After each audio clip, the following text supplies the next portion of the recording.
নমস্কার আমার প্রিয় শ্রোতা বন্ধুরা, পিশাচ পর্ব অডিও স্টোরি থেকে আমি সুদর্শন রয়েছি আপনার সাথে। ইতিমধ্যেই আমরা আমাদের চ্যানেলে 10টি পর্ব পার করে চলে এসেছি।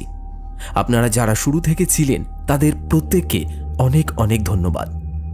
এখনো পর্যন্ত যারা আমাদের উপস্থাপনার পুরনো গল্পগুলো শোনেননি তারা অবশ্যই আমাদের ওই গল্পগুলি শুনে জানাতে ভুলবেন না আমাদের উপস্থাপনা আপনার কেমন লাগলো, এবং অবশ্যই কমেন্ট করে জানান আপনি এখন কোন জায়গা থেকে আমাদের আজকের এই গল্পটি শুনছেন। আজ আপনি শুনতে চলেছেন সুলেখিকা তনিমা সাহা বিরচিত গ্রাম বাংলার ভয়ের গল্প উজানপুরের পোড়া বাড়ির ভয়। আজও গল্প পাঠে এবং বিশেষ কয়েকটি পুরুষ চরিত্রে রয়েছে আমি সুদর্শন, এবং আমার সঙ্গে বিভিন্ন কণ্ঠে থাকছে পম্পা, তনুশ্রী, সুপমা, সঙ্গীতা, সম্রাট এবং সুমিত। শুরু হচ্ছে আজকের গল্প উজানপুরের পোড়া বাড়ির ভয়।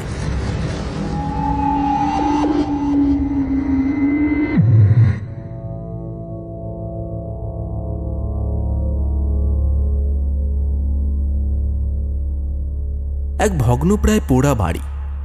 বাড়িটাকে দেখে তার বয়স নির্ধারণ করা মুশকিল। বাড়িটাকে দেখে মনে হয় যেন সহস্র যুগের অতৃপ্তি আর কান্না নিয়ে দাঁড়িয়ে আছে। রাতের আঁধারে তো অবশ্যই, দিনের আলোতেও যেন বাড়িটা এক অন্ধ কুটির হয়ে দাঁড়িয়ে থাকে। মনে হয় বাড়িটা যেন তার অদৃশ্য চোখ দিয়ে সবার উপর নজর রাখে। তাই পারতপক্ষে কেউই এই বাড়ির ত্রিসীমানায় ঘেঁষে না।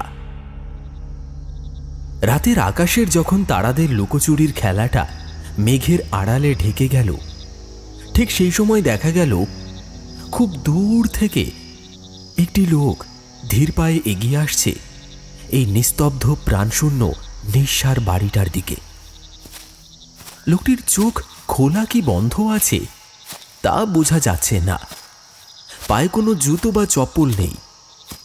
অনেকটা রাস্তা খালি পায়ে হেঁটে আসায় পায়ের তলাটা জায়গায় জায়গায় কেটে ছেড়ে গেছে। হয়তো কোনো কাঁটা ঝোপের ওপর দিয়ে হেঁটে এসেছে অনেকটা। আধ বোঝা চোখ তার। এক অদ্ভুত আকর্ষণে সে এগিয়ে যাচ্ছে ভগ্নপ্রায় পোড়া বাড়িটার দিকে। বাড়িটি ঢোকার মুখটা সরু কাঁটা তারের বেড়া দিয়ে আটকানো। লোকটির কানে কেউ যেন ফিসফিস করে বলল,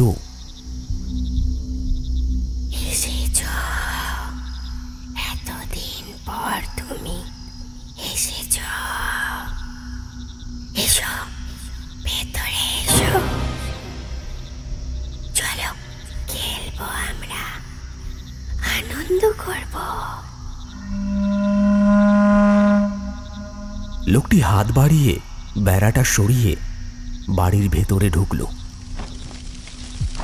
চারিদিকে ঘুটঘুটে অন্ধকার। সরু কাঁটা তারের বেড়াটা সরাতে গিয়ে লোকটার হাতটাও কেটে গেছে গভীরভাবে। গলগলিয়ে ঝরে পড়ছে রক্ত। কিন্তু সেই দিকে যেন তার কোনো ভ্রুক্ষেপই নেই। পোড়া বাড়ির চত্বরটা যেন আরো ঘুটঘুটে অন্ধকারে আচ্ছন্ন। কিছুই প্রায় দেখা যাচ্ছে না। লোকটা সেই ঘুটঘুটে অন্ধকারের মধ্যেই কোথায় হারিয়ে গেল।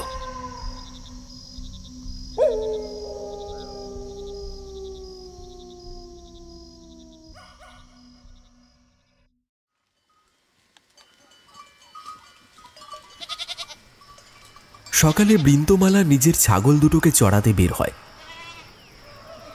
গ্রামের উত্তর দিকে একটু মেঠো জমি আছে। ওদের গুটি কয়েক গ্রামবাসীর গরু ছাগলকে এখানেই চড়ানো করায়। জমি থেকে হাত বিশেক দূরেই রয়েছে সরু গঙ্গা নদী। এই নদীতে মাছ আছে, কিন্তু কেউ সাহস করে মাছ ধরে না। গ্রামের সবাই নদীটিকে সজ্ঞানে এড়িয়ে চলে। বৃন্তমালার ছাগল দুটো ঘাস খেতে খেতে একটু দূরে চলে গিয়েছিল। 60-এর ওপর বয়স্কা বৃন্তমালার শরীরটা একটু সুথুলকায়।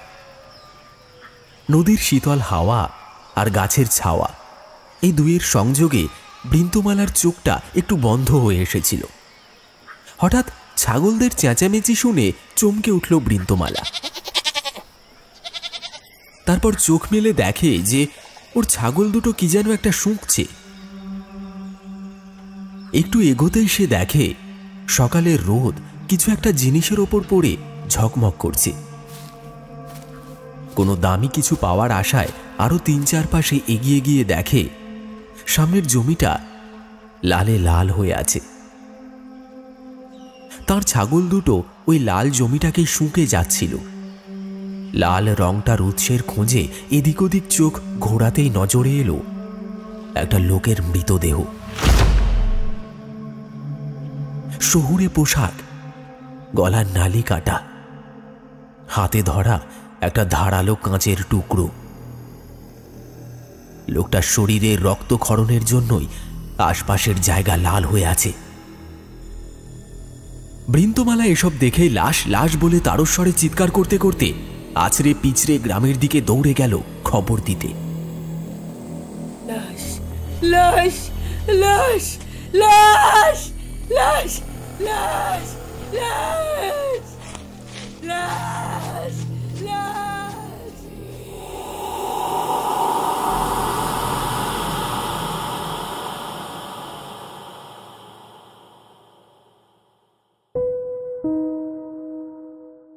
উজানপুরের লোকসংখ্যা প্রায় নেই বললেই চলে। কারণটা খুবই স্বাভাবিক। উজানপুরের মাটি খুব একটা উর্বর নয়, সেরকম কিছুই চাষ হয় না প্রায়। গ্রামের জওয়ানরা এখন পেটের যোগান জোগাড় করতে শহরমুখী হয়েছে। গ্রামে শুধু অল্প কিছু বয়স্ক মহিলা এবং পুরুষ থাকেন, কেননা শহরের জটিল জীবনে তারা মানাতে পারবেন না। তাদের ছেলেমেয়েরা আসে মাসে 2 মাসে 1-2 দিনের জন্য। বাড়িতে টাকা পয়সা, ওষুধ, জামা কাপড় এসব দিয়ে আবার দিনে দিনে শহরে ফিরে যায়। সন্ধ্যের পরে গ্রামের কেউই বাড়ি থেকে বেরোয় না। কারণ একটাই, উজানপুরের অভিশপ্ত কুন্তল বাটি। দিনের আলোয় কুন্তল বাটিকে দেখলে অতটা ভয়ঙ্কর মনে হয় না, কিন্তু সন্ধ্যার পর রহস্যময় হয়ে ওঠে পুরো কুন্তল বাটি চত্বরটা। এক অজানা অন্ধকারের বড় পিণ্ড ঘিরে ধরে সমস্ত বাড়িটাকে।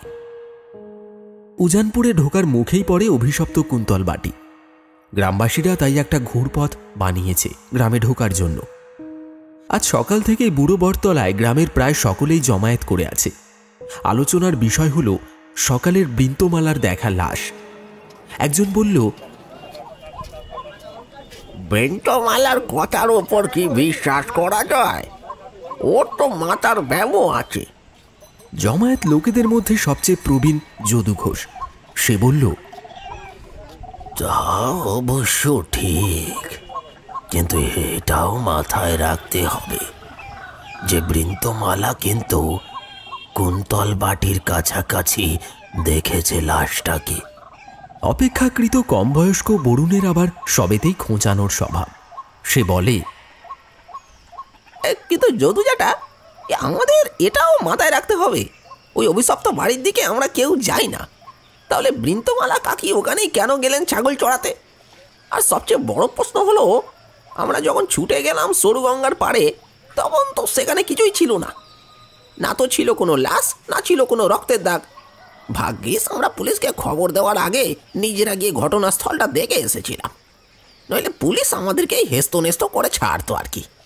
বুড়ো লেঠেল বীরু সর্দার হাতের লাঠিটা মাটিতে ঠুকে বলল, একদম ঠিক বলেছিস বরুণ।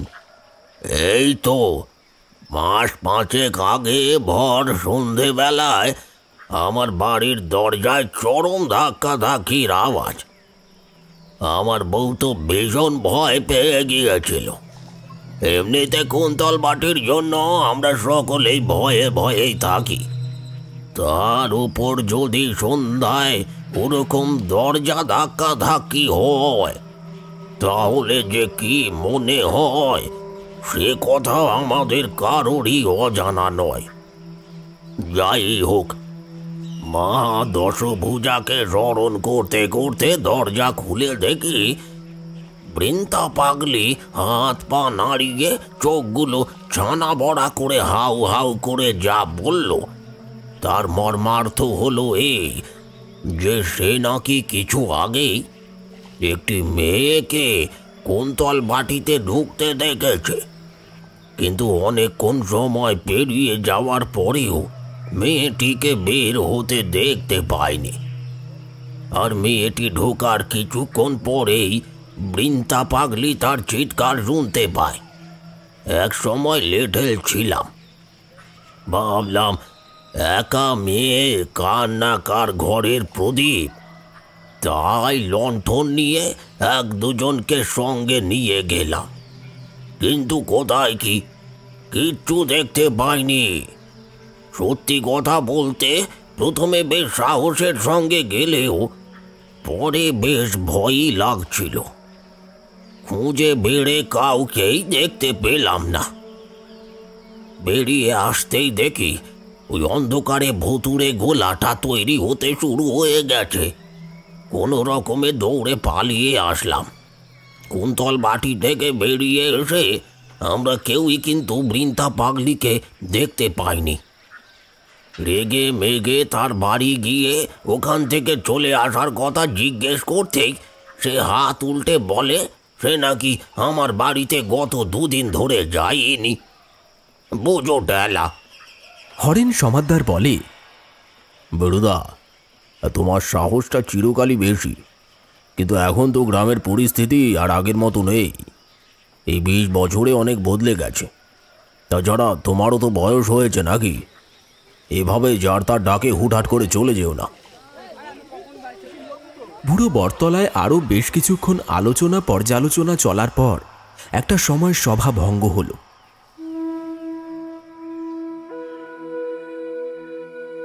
বৃন্তমালা আর সুপ্রভা পাশাপাশি ঘরেই থাকে। বৃন্তমালার পরিবারে কেউ নেই। স্বামী গত হয়েছে সেই কোন কালে, ছেলেপুলে হয়নি তার। কিন্তু পাশের বাড়ির সই সুপ্রভা এবং সুপ্রভার স্বামী সুখে দুঃখে সবসময় বৃন্তমালাদের পাশে থাকতেন। সুপ্রভার স্বামীও ইহলোক ছেড়েছেন আজ 3 বছর হল। সুপ্রভার স্বামী গত হওয়ার পর ওরা 2 সই হৃদয়ের আরও কাছাকাছি চলে এসেছেন। 2 বছর আগে সুপ্রভার ছেলে প্রবীর যখন উজানপুরে এসেছিল তখন 2 বাড়ির মাঝখানটা জুড়ে দিয়েছিল। প্রবীর শহরে রাজমিস্ত্রির কাজ করত, তাই 2টো বেড়ার তৈরি বাড়িকে একটা বাড়ি বানাতে খুব একটা বেগ পেতে হয়নি। এই ব্যবস্থাপনায় 2 সইয়েরই বেশ সুবিধে হয়েছিল। সংসারের যাবতীয় কাজ দুজনে মিলে বেটে করে নিতেন। কয়েক বছর আগে বৃন্তমালার মাথায় দোষ ধরা পড়ে। অবশ্য দোষ না গুণ সেটা সুপ্রভা ঠিক জানে না, কারণ বৃন্তমালা সেটা দেখতে পান যা আর 5 জন দিনের আলোতেও দেখতে পান না।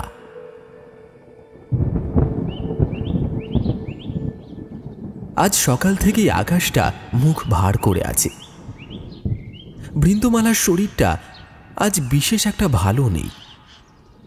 ছাগল দুটোর দুধ দুইয়ে এনে উনুনে গরম করতে বসিয়ে কলপারে বাসন কটা মাজতে যেতেই মাথা ঘুরিয়ে পড়ে গেলেন।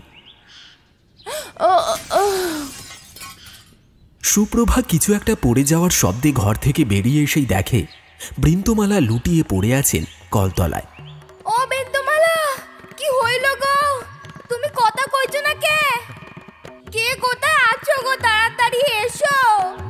হাঁক ডাক করে পাশের বাড়ির নমিতা, সবিতা আর হারুনকে ডেকে এনে ধরাধরি করে ঘরে নিয়ে শুইয়ে দিলেন। হারুন ছুটল গ্রামের ওঝা রাজেন সামন্তর কাছে। রাজেন সামন্তর গাছগাছরা সম্বন্ধে অপরিসীম জ্ঞান আছে।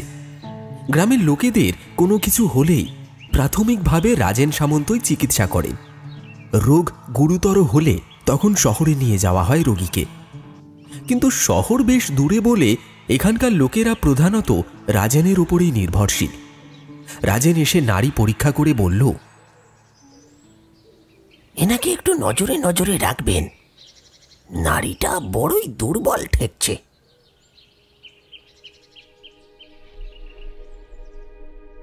বিকেল হতে না হতে বৃন্তমালার শরীর কাঁপিয়ে জ্বর এলো। সুপ্রভা সকাল থেকে বৃন্তমালার শিয়রের কাছেই বসে আছেন। সময়ে সময়ে একটু বার্লি, একটু খিচুড়ি খাইয়ে দিচ্ছেন। সুপ্রভারও বয়স হয়েছে। সকাল থেকে এক টানা কাজ করতে করতে সেও ক্লান্ত হয়ে পড়েছে।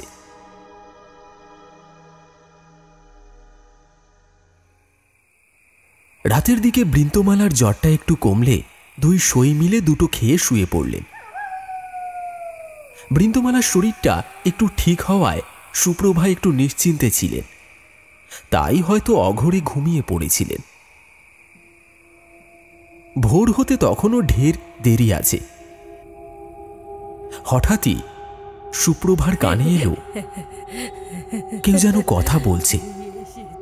চোখ মেলে দেখেন পাশে বৃন্তমালা নেই।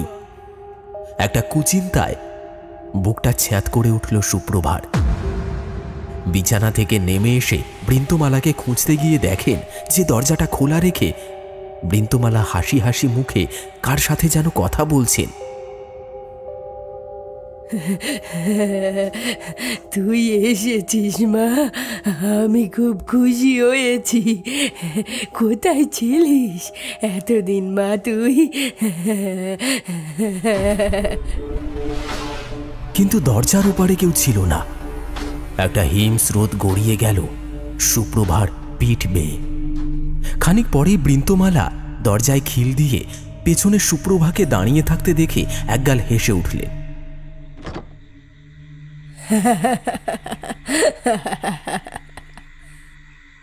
গতকালকে ওই রকম শরীর খারাপের পর এখন সইয়ের মুখে হাসি দেখে সুপ্রভার বেশ ভালো লাগলেও মন থেকে কিছুতেই খচখচানি ভাবটা কাটাতে পারল না।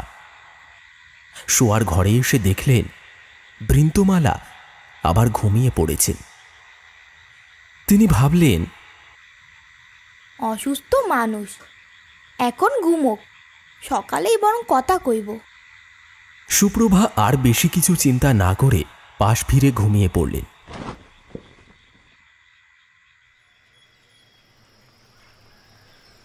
পরদিন সুপ্রভা ঘুম থেকে উঠে দেখলেন বৃন্তমালা পাশে নেই। গত রাতের আতঙ্কটা আবার চেপে বসল সুপ্রভার মনে। দুরু দুরু বুকে বিছানা ছেড়ে উঠে সুপ্রভা দেখেন যে ঘরদোর সব পরিষ্কার করা, এঁটো বাসন সব ধুয়ে কলপারে রাখা, উঠোন বাড়িও পরিষ্কার। এইসব দেখে শুনে তিনি বেশ আশ্চর্য হয়ে গেলেন। রান্নাঘরে উঁকি দিতেই তিনি দেখলেন বৃন্তমালা চা জলখাবার বানাচ্ছেন। তিনি ভারী অবাক হয়ে গেলেন। তারপর বললেন, হ্যাঁ রে বৃন্ত, কালও তো শরীর খারাপ ছিল, মাথা ঘুরিয়ে পড়ে গেলি, আর আজ কিনা সকালে উঠেই কাজকর্ম শুরু করে দিয়েছিস। আবার যদি শরীর খারাপ হয় তখন কি হবে ভেবে দেখেছিস একবারও? অত চিন্তা করিস না সুপ্রভা, আমি ঠিক আছি রে। আমার মেয়ে এসেছে না, এখন আর আমার কোনো অসুখ নেই। এখন আমি বেশ ভালো, বেশ ভালো। সুপ্রভা দৌড়ে এসে বৃন্তমালার কপালটা ধরে বললেন, আবার জ্বর এসেছে নাকি? কি আবল তাবল বকছিস বৃন্ত? তোর মেয়ে কি করে আসবে এখানে? সুপ্রভার কথা শেষ হওয়ার আগেই বৃন্তমালা তার মুখ চেপে বলল, না না, অমন করে বলিস না সই। জানিস না ও খুব কষ্ট পায়। জানিস তো, যখন গলায় জড়িয়ে আবদার করে বলে মাথায় তেল দিয়ে দিতে অথবা শাড়ির কুচিটা ধরতে, তখন আমার বুকটা জুড়িয়ে যায়। চোখ বন্ধ করলেই তার টোল পড়া হাসি হাসি মুখটা ভেসে ওঠে। তুইও তো চিনিস রে আমার মেয়েকে, নাকি এর মধ্যেই ভুলে গেলি তাকে? সুপ্রভার পিঠে যেন চাবুক পড়ল। বললেন, কার কথা বলছিস তুই বৃন্ত? কানের কাছে মুখটা এনে ফিসফিসিয়ে বৃন্তমালা বললেন, আমার মেয়ে মণিকুন্তলা।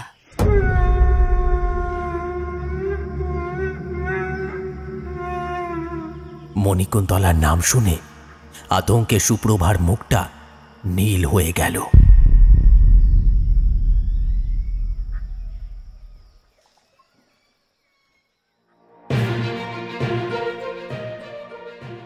আজ থেকে 20 বছর আগের কথা। উজানপুরে আজ সাজো সাজো রব। আজ উজানপুরের বড় শিবতলা মন্দিরের পুজো। আশপাশের গ্রামের লোকরাও আসে এখানে পুজো দিতে। এই পুজো উপলক্ষে 3 দিন ব্যাপী মেলা হয়। খুব আনন্দ করে গ্রামবাসীরা এই কটা দিন। মন্দিরটা খুব একটা বড় নয়, কিন্তু যখন পুজোর সময় ফুল দিয়ে সাজানো হয় তখন মন্দিরটি অভাবনীয় স্বর্গীয় সৌন্দর্যে সেজে ওঠে। আর সেই সৌন্দর্যকে আরও দ্যুতিময় করে তোলে মন্দিরের পুরোহিত কুন্তল চক্রবর্তীর মেয়ে মণিকুন্তলার গান। কি অপূর্ব তার সুর, কি মধুর তার ধ্বনি, কি শ্রুতিসুখ তার শিবস্তোত্র উচ্চারণে।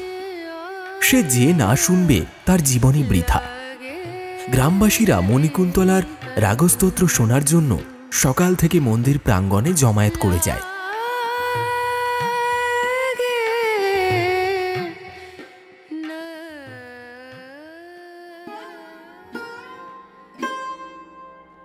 জন্মকালে এক ঢাল চুল নিয়ে জন্ম হতে দেখে পুরোহিত কুন্তল চক্রবর্তী আদর করে মেয়ের নাম রাখলেন মণিকুন্তলা। মণিকুন্তলার নাম অনুসারেই পুরোহিত বাড়ির নাম কুন্তল বাটি রাখা হয়। মণিকুন্তলার ধাইমা ছিলেন বৃন্তমালা, তাই ছোট থেকেই মণিকুন্তলা বৃন্তমালাকে মণিমা বলে ডাকত। বৃন্তমালার মরুভূমির মাতৃ হৃদয়টা মণিকুন্তলার মণিমা ডাকে স্নেহের বৃষ্টিতে ভিজত, আর তার মাতৃত্বের স্বাদও মিটত। মণিকুন্তলার যখন 10 বছর বয়স তখন তার মা মারা যায়। সে সময় সে আরও ঘনিষ্ঠ হয়ে ওঠে বৃন্তমালার সাথে। বেশ চলছিল সময়।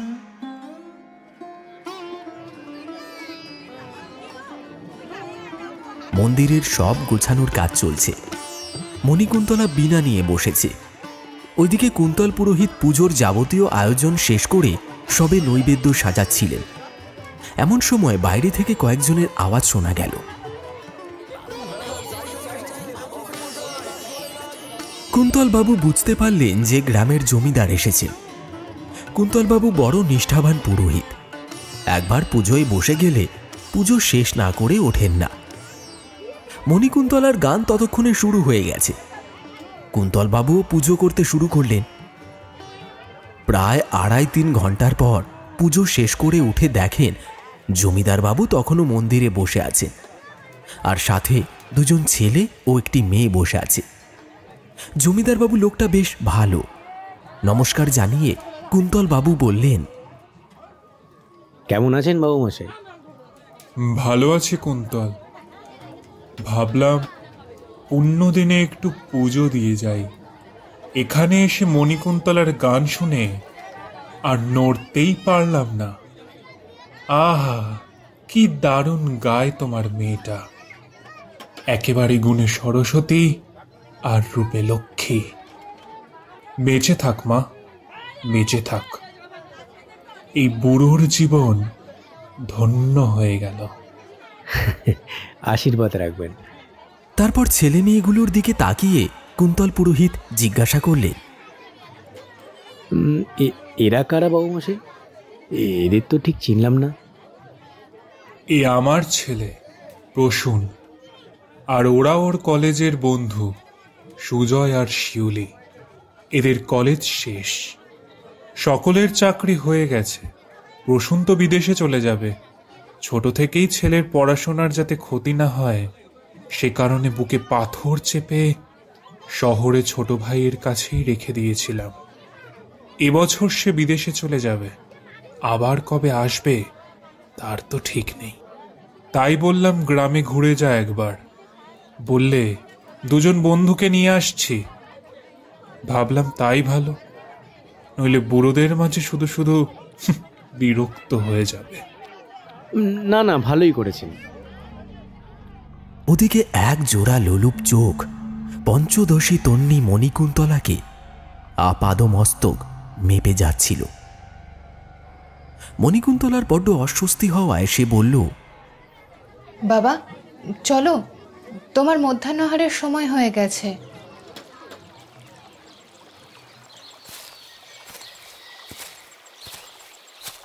কিছুটা এগিয়ে এসে মণিকুন্তলা যেন হাঁপ ছেড়ে বাঁচল। কিছু একটা টের পেয়ে কুন্তল পুরোহিত বললেন, কি রে মা, কি হলো? অমন হাঁপিয়ে উঠলি কেন? কিছু না বাবা, এমনি। বাকি পুজোর দিনগুলো ভালোই ভালোই কেটে গেল। একদিন সরুগঙ্গার আয়নার মতো জলের ধারায় নিজের ছবি দেখতে দেখতে আপন মনে গান গাইছিল মণিকুন্তলা।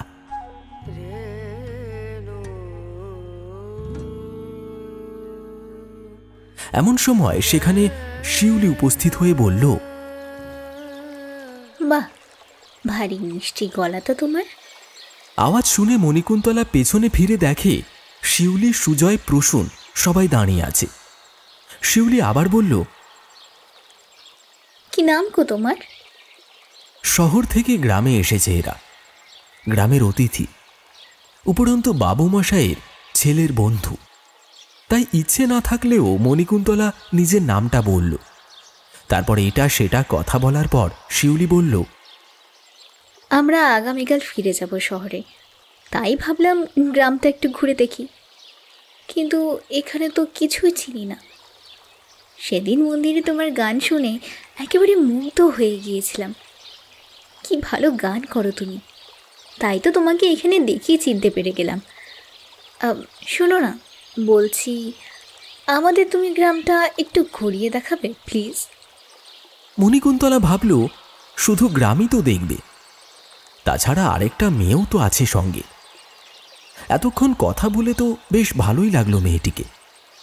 একটু ভেবে তখন মণিকুন্তলা বলল, ঠিক আছে, চলুন। মণিকুন্তলা একটু এগিয়ে গেলে সুজয় শিউলিকে চোখ টিপে বলল, কি বুদ্ধি রে তোর! সে কবে থেকে চেষ্টা করছিলাম মেয়েটাকে পটানোর, পাতাই দিচ্ছিল না। তুই তো ফুৎকারেই সব সেট করে দিলি। লোক পটানোর গুণটি আছে বলেই তো পিআরও চাকরিটা পেয়েছি। প্রসূন বলল, আমি জমিদারের ছেলে, তাও কিনা আমায় পাত্তা দেয় না। আজ দেখব কেমন করে পাত্তা না দিয়ে যায়। গ্রাম ঘুরিয়ে দেখাতে দেখাতে শিউলি, সুজয়, প্রসূন ইচ্ছে করে মণিকুন্তলাকে শহরের বিভিন্ন গল্প শোনাতে থাকে। টুকটাক মজার কথা বলে। হাসি ঠাট্টার মধ্যে মণিকুন্তলা লক্ষ্য করল না যে সে গ্রামের বাইরে বুড়িমার জঙ্গলের কাছাকাছি চলে এসেছে। সরুগঙ্গা এই বুড়িমার জঙ্গলের কাছে এসেই খরস্রোতা হয়ে গেছে। এমনিতেও নদীটা যথেষ্ট গভীর। বুড়িমার জঙ্গল ঘেঁষে সরুগঙ্গা সোজা গিয়ে পড়ে বড় নদীতে। বেলা পড়ে আসতে দেখে মণিকুন্তলা বলে, চলুন ফিরে যাই, এরপর দেরি হয়ে গেলে বাবা চিন্তা করবেন। আর একটু পর ফিরি মণি, এই তো সবে আনন্দ করতে শুরু করলাম।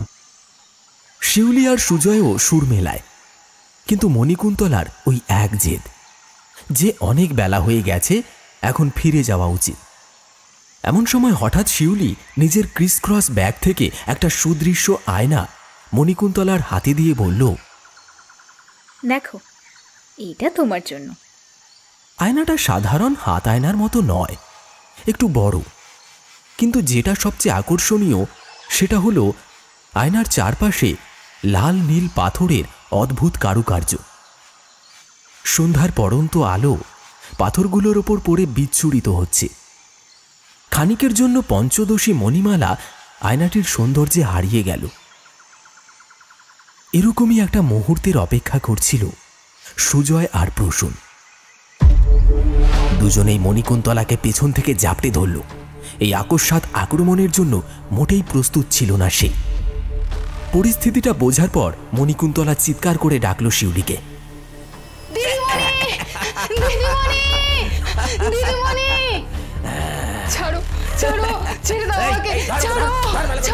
কিন্তু শিউলি তখন হাসতে হাসতে বলল, আরে ভয় পাচ্ছ কেন মণি?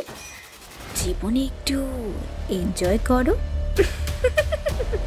মণিকুন্তলার চিৎকার তার মুখেই আটকে রইল। প্রসূন আর সুজয় মিলে যখন জাপটাজাপটি করছিল, তখন মণিকুন্তলার হাত থেকে সুদৃশ্য আয়নাটা পড়ে ভেঙে যায়। মণিকুন্তলা দেখল মাটিতে কাঁচের টুকরো পড়ে আছে। গায়ের সব শক্তি জড়ো করে ওদেরকে ধাক্কা দিয়ে মাটি থেকে একটা বড় কাঁচের টুকরো হাতে নিয়ে সরু গঙ্গার দিকে দৌড় দিল। সুজয় আর প্রসূনও পেছন পেছন দৌড়ে এলো।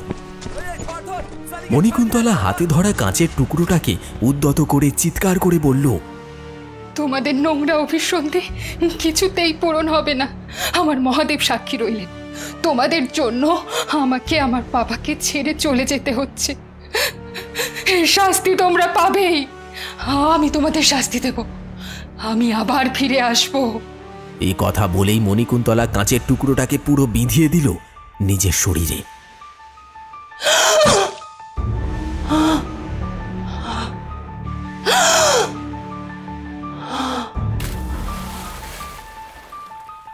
আর গড়িয়ে পড়ল সরু গঙ্গার ধারায়।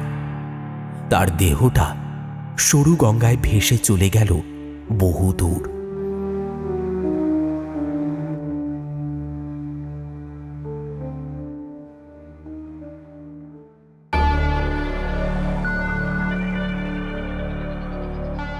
এই ঘটনায় প্রসূনরা হতভম্ব হয়ে গেল। এরকম কিছু একটা হবে তারা আশাই করেনি। ত্রস্ত পায়ে ওরা তিনজন সোজা ফিরে গেল জমিদার বাড়ি। প্রসেন জমিদার বাবুকে বলল, বাবা আমরা ফিরে যাচ্ছি, খুব আর্জেন্ট। জমিদার বাবু বললেন, রাতটা থেকে গেলে হতো না? না না মেসমশাই, তাহলে খুব দেরি হয়ে যাবে যে। জমিদার বাবু আর কিছু বললেন না। ওরা বেরিয়ে যাবার খানিক পরেই কুন্তল পুরোহিত, বৃন্তমালা, সুপ্রভা এবং লেঠেল বীরুসহ আরও কিছু গ্রামবাসী মণিকুন্তলার খোঁজে জমিদার বাড়ি এলো। জমিদার বাবুর আর বুঝতে অসুবিধা হলো না কেন প্রসূনরা তড়িঘড়ি শহরে ফিরে গেল। দুদিন পর সরু গঙ্গায় মণিকুন্তলার লাশটা ভেসে উঠল। কুন্তল পুরোহিত সঙ্গে সঙ্গে হৃদযন্ত্র বিকল হয়ে মারা গেলেন। বৃন্তমালা পাগলের মতো হাহাকার করতে করতে শিব মন্দিরেই পড়ে থাকতেন। ঠিক এক সপ্তাহের মধ্যেই জমিদার বাবু আত্মহত্যা করলেন। অযত্নের ফলে শিব মন্দিরে আগাছার জঙ্গলে ছেয়ে গেল। পুরোহিতের বাড়িটা দেখতে দেখতে কেমন যেন পোড়া বাড়িতে পরিণত হয়ে গেল। তারপর গ্রাম জুড়ে দেখা দিল মড়ক। রোগে বহু মানুষ মরতে লাগল। গ্রামের সব উর্বর জমি হঠাৎই অনুর্বর হয়ে গেল। এক অজানা অভিশাপে ছেয়ে গেল পুরো উজানপুর গ্রাম। গ্রামবাসীরা এর কারণ হিসেবে মণিকুন্তলার আত্মাকেই দায়ী করল। গ্রামের জওয়ানরা তখন রোজগারের খোঁজে শহরের দিকে রওনা দিয়েছে। ইতিমধ্যেই কিছু কিছু ঘটনা কুন্তলবাটিকে অভিশপ্ত ভাবতে বাধ্য করছে। মাঝে মাঝে লোক কুন্তলবাটি ঢুকলে আর ফেরত আসে না। পরে লোকজন বাড়ির ভেতর গিয়ে তন্ন তন্ন করে খুঁজেও কিচ্ছু পেত না। ধীরে ধীরে উজানপুরের মতো এক সমৃদ্ধশালী গ্রাম এক উজাড় বস্তিতে পরিণত হয়ে গেল।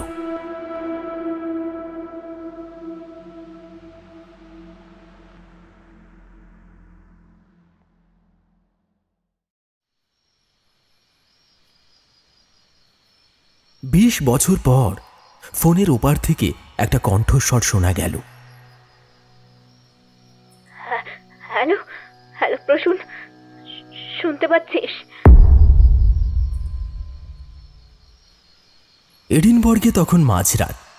প্রসূন গভীর ঘুমে মগ্ন। পাশে ঘুমিয়ে লিসা। উইকেন্ডের পার্টির পর পরদিন বেশ দেরি করেই ঘুম ভাঙে প্রসূনের। তাই এই মাঝরাতে একটা ফোনের সামান্য ভাইব্রেশনের আওয়াজে যে মত্ত বেহুশ হয়ে আছে তার যে আধমরা ঘুমটা ভাঙবে সেটা ভাবাই অবাস্তব। কিন্তু লিসার ঘুমটা পাতলা। বিরক্ত হয়ে চোখটা অল্প খুলে মোবাইলের আলোটা দেখেই আবার পাশ ফিরে ঘুমিয়ে পড়ে। লিসার বয়স এখন 40-এর কাছাকাছি, কিন্তু তাকে দেখলে 30-এর কমই মনে হয়। তার কারণ হলো লিসার ডার্মাটোলজিস্ট বন্ধু অ্যানা স্ট্রোকস। তার কথা শুনেই তো রাতে 7 থেকে 8 ঘন্টার আনইন্টারাপ্টেড ঘুমের সাথে কোনো গাফিলতি করে না সে। তাই লিসা অ্যানার প্রেসক্রিপশন অনুযায়ী আবার ঘুমিয়ে পড়ল।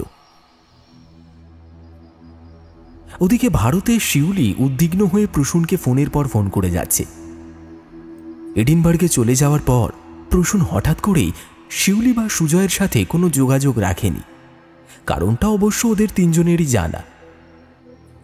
শিউলিও উজানপুর থেকে এসে নিজের ক্যারিয়ার গড়ার দিকেই বেশি একমাত্র হয়েছিল। ওরা তিনজনেই চেয়েছিল উজানপুরের স্মৃতি যত তাড়াতাড়ি সম্ভব ভুলে যেতে। করেও ছিল সেটাই। শহরে পৌঁছেই ওরা নিজেদের মতো ক্যারিয়ার গড়তে ব্যস্ত হয়ে পড়ল। প্রসূন চলে গেল বিদেশে। কিছুদিন পর প্রসূনের বাবা জমিদার মশাইয়ের মৃত্যুর খবর এলো। তবে না, সুজয় বা শিউলি কারণ মনেই সাহস হলো না আবার উজানপুর যাওয়ার। এদিকে তারা দুজন বহুবার প্রসূনকে কল করার চেষ্টা করে, কিন্তু অপারেট থেকে বারবার একটাই কথা শোনা যায়, The number you are trying to reach is not exist. একটা সময় পর তারাও প্রসূনকে কল করা ছেড়ে দেয়। তবে সুজয় আর শিউলির মধ্যে যোগাযোগ সবসময় ছিল। সময়ও কাটাতে থাকে নিজেদের মতো করে। মাঝে কেটে যায় 19টা বছর। সব মোটামুটি ঠিকঠাকই চলছিল। উজানপুরের প্রসঙ্গটা ওরা প্রায় ভুলেই গিয়েছিল। কিন্তু হঠাৎ একদিন সুজয় নিখোঁজ হয়ে যায়। কোথাও খুঁজে পাওয়া যায় না তাকে। প্রায় 2 দিন পরে সুজয়ের রক্তাক্ত নিথর দেহটা পুলিশ খুঁজে পায় উজানপুরের সীমানা থেকে। যেন কেউ ইচ্ছে করে সুজয়ের মৃত শরীরটাকে ছুঁড়ে উজানপুরের সীমানার বাইরে ফেলে দিয়েছে। সুজয়ের মৃতদেহের ছবিসহ খবরটা ফলাফল করে কাগজে ছেপেছিল। ছাপা ছবিটাকে ভালো করে দেখতে শিউলির বুকের ভেতরটা ধক করে ওঠে। সুজয়ের মৃত অবস্থার ছবিটায় দেখা যাচ্ছে যে সে হাতের মুঠোয় কিছু একটা ধরে রেখেছে এবং তার কিছুটা অংশ মুঠোর বাইরে বেরিয়ে আছে। তাতেই স্পষ্ট বোঝা যাচ্ছে যে হাতে ধরা জিনিসটা আসলে একটা কাঁচের টুকরো। মনে হচ্ছে যেন একটা আয়নার টুকরো। লাল নীল পাথর বসানো কোনো সুদৃশ্য আয়নার টুকরো। খবরটা পড়ে শিউলি শহরে থাকা প্রসূনের কাকার সাথে যোগাযোগ করে, কিন্তু তার কাছেও প্রসূনের বর্তমান নম্বর ছিল না। তারপরে তার এক বোনের থেকে নম্বর নিয়ে প্রসূনের সাথে যোগাযোগের চেষ্টা করে, কিন্তু যখন অনেকবার চেষ্টা করার পরেও শিউলির ফোনটা প্রসূন ধরল না, তখন তাকে একটা মেসেজ পাঠিয়ে দিল সে।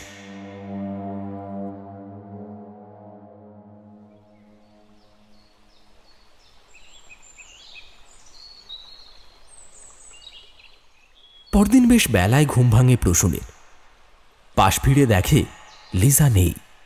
তার মানে লিজা চার্চে গেছে। একটা আলমোড়া ভেঙে প্রসূন বিছানায় উঠে বসে।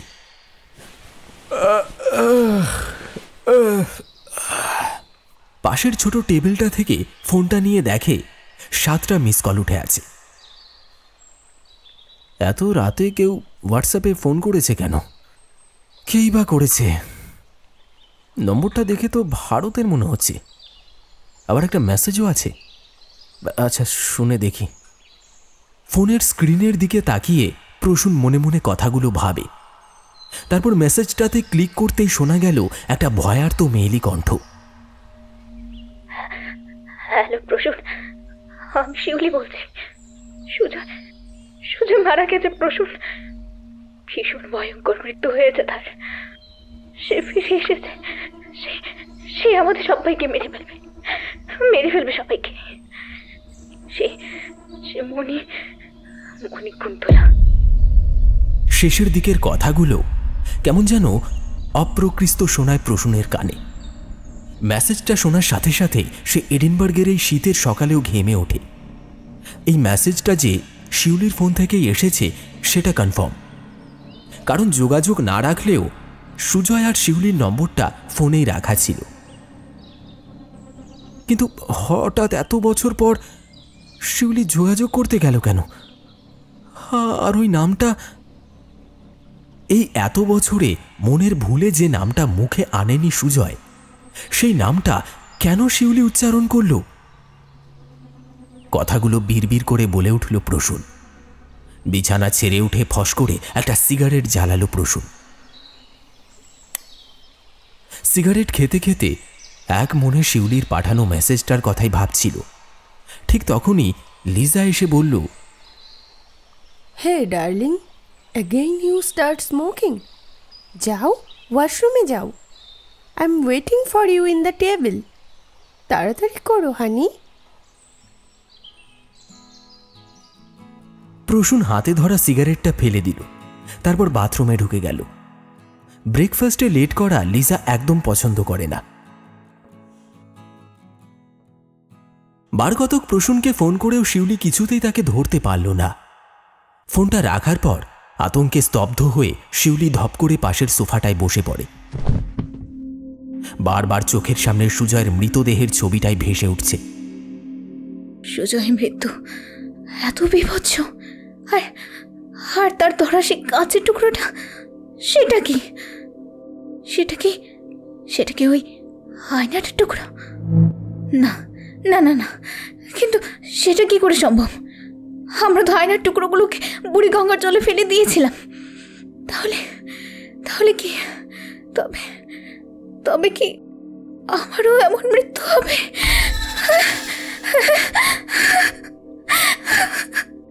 কথাগুলো ভাবতেই আতঙ্কে থরথরিয়ে কেঁপে ওঠে শিউলি। শিউলি আর কাঁকন বিগত 5 বছর ধরে পার্টনার। শিউলিকে চুপচাপ বসে থাকতে দেখে কাঁকন এসে তার কাঁধে হাত দিতেই শিউলি চমকে উঠল। আজ কয়েকদিন ধরে শিউলি বড় অদ্ভুত ব্যবহার করছে। কারণে অকারণে সে বারবার ভয় পেয়ে চমকে উঠছে বা চিৎকার করছে। ঘুমোলে হঠাৎ করেই মাঝরাতে উঠে ঘরের আলো জ্বালিয়ে উঠে বসে, তারপর চারিদিকে ভয়ার্ত চোখে তাকাতে তাকাতে কাঁপা কাঁপা গলায় বলতে থাকে, আমায় মেরো না, আমায় মেরো না, আমি আমি কিছু করিনি, আমাকে আমাকে ক্ষমা করে দাও, ক্ষমা করে দাও আমাকে। কাঁকন নিজের পরিচিত একজন সাইকিয়াট্রিস্টের কাছে নিয়ে গিয়েছিল শিউলিকে। তিনি 1 সপ্তাহের জন্য ট্রাঙ্কুলাইজার ট্রিটমেন্ট প্রেসক্রিপশন করে দেন। পরপর 5 দিন ট্রাঙ্কুলাইজার ট্রিটমেন্ট নেওয়ার পর শিউলিকে অনেকটা স্বাভাবিক দেখে কাঁকন একটা অফিস ট্যুরে বেরিয়ে যায়। যদিও তার এখন শিউলিকে এইরকম অবস্থানে রেখে কোথাও যাওয়ার এতটুকুও ইচ্ছে ছিল না, কিন্তু অফিস থেকে কিছুতেই ছাড়তে চাইল না। শিউলিও ভরসা দিয়ে বলল, তুই যা না, আমি তো ঠিক আছি, তুই যা, কিন্তু তাড়াতাড়ি ফিরবি। কাঁকন যাওয়ার পরদিনই নিয়ম করে শিউলি ট্রাঙ্কুলাইজার ড্রিপটা নেয়।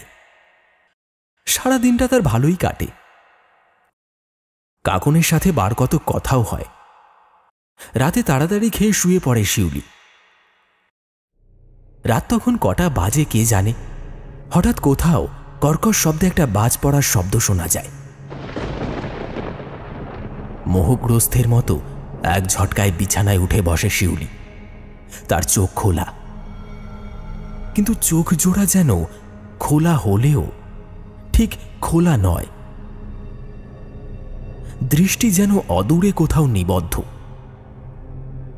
বিছানা ছেড়ে ভারী ভারী পা ফেলে খালি পায়ে সদর দরজা দিয়ে বেরিয়ে গেল।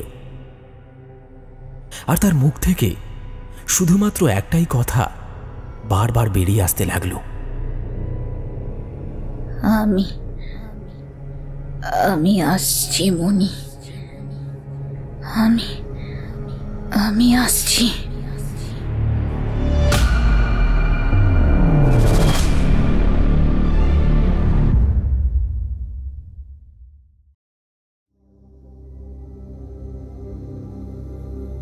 ওদিকে প্রায় 20 বছর পর ভারতে এলো প্রসূন। বাবা মারা যাওয়ার খবর যখন পেয়েছিল তখন সে সদ্য এডিনবার্গে পৌঁছেছে।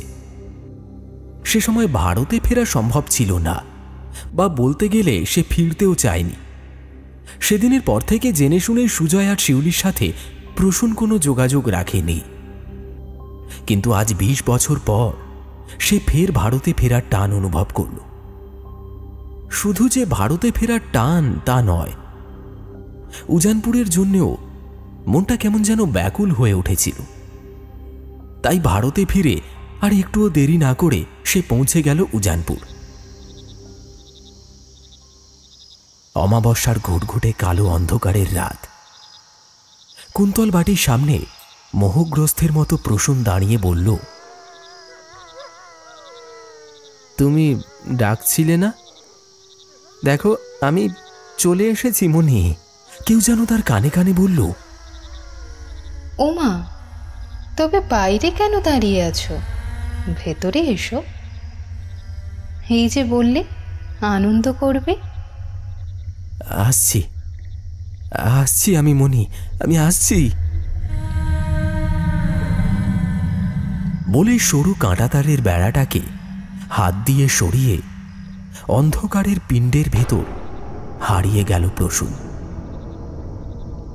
বাড়ির ভেতরে এক জায়গায় আলো জ্বলতে দেখে সেই দিকেই এগিয়ে যেতেই প্রসূন দেখে একজন পঞ্চদশী মেয়ে লাল নীল পাথরের কারুকার্য করা একটা সুদৃশ্য আয়নার সামনে দাঁড়িয়ে চুল আঁচড়াতে আঁচড়াতে গুনগুন করে গান গাইছে।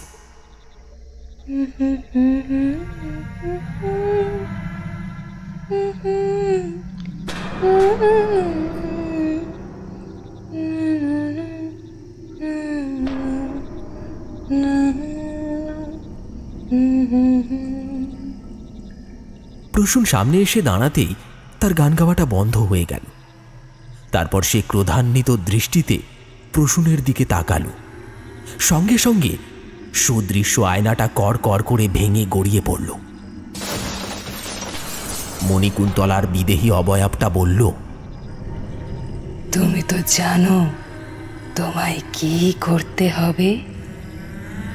সম্মোহিতের মতো মাথা নাড়িয়ে প্রসূন একটা তীক্ষ্ণ ভাঙা কাঁচ নিয়ে নিজের গলার নলি বরাবর একটা গভীর পোঁচ দিল।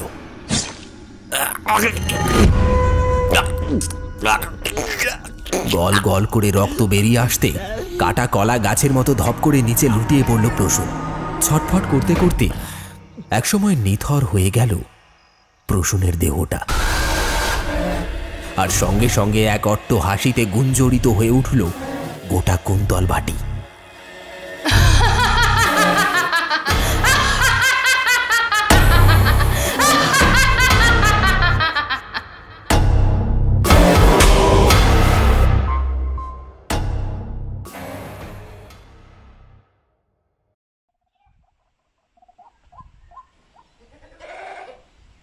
পরদিন সকালে বৃন্তমালা আবার গ্রামের উত্তর দিকের মেঠো জমিতে তার ছাগল দুটোকে চড়াতে নিয়ে গেলেন। ছাগল দুটোকে ঘাস খেতে দিয়ে নিজে ধীরে ধীরে সরু গঙ্গার ধারে গিয়ে উঁকি দিয়ে দেখলেন সেখানে পড়ে আছে প্রসূনের রক্তাক্ত সারহীন দেহটা। আর অদূরেই রয়েছে মণিকুন্তলার ধোঁয়া ধোঁয়া শরীর, মুখে তার তৃপ্তির হাসি। বৃন্তমালার চোখ দুটো চকচকিয়ে ওঠে আর মুখে ফুটে ওঠে একটা হাসির ঝলক। বিড়বিড়িয়ে বললেন,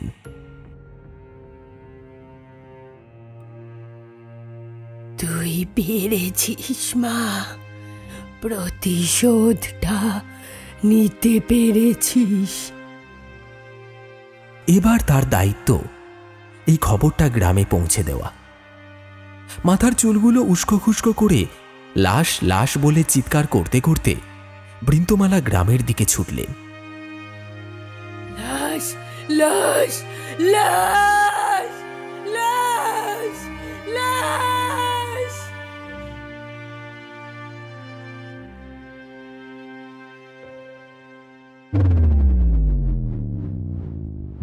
শুনলেন উজানপুরের পোড়া বাড়ির ভয়। আমাদের আজকের নিবেদনের এই গল্পটি আপনার কেমন লাগলো অবশ্যই আপনার মতামত কমেন্ট করে জানাতে ভুলবেন না। দেখা হচ্ছে আবার একটি রোমাঞ্চকর কাহিনীর সাথে আগামী এপিসোডে।